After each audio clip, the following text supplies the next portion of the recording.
Bom dia, meus amores! Nossa semana começa de um jeito diferente. Iremos comemorar as festas juninas. E hoje a tia vai contar para você a história da fogueira. Vamos lá?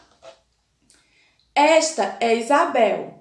Ela tinha um bebê guardado na barriga dela. Isabel tinha uma prima que também amava estar perto de Isabel, só que ela morava longe. E ela estava preocupada em saber como Isabel iria avisar ela que o bebê nasceu, pois ela queria muito visitar o bebê. Isabel então disse a Maria: "Eu tive uma ideia.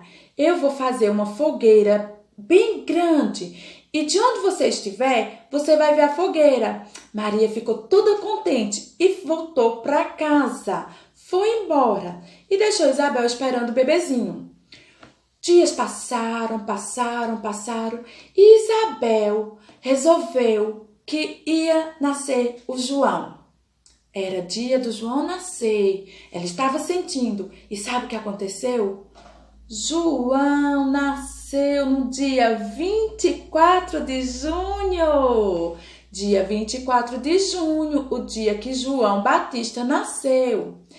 E para cumprir a promessa que ela tinha feito a Maria, Isabel mandou fazer uma fogueira bem grande para que Maria visse que o João havia nascido. E assim, todos os anos, foi comemorado o aniversário do João com uma fogueira enorme. Infelizmente, esse ano nós não vamos poder fazer fogueira, porque tem muita gente em casa que está dodói.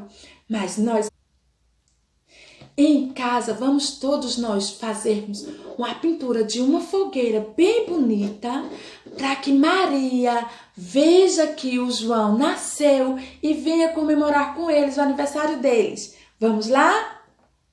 Vamos todo mundo fazer a fogueira?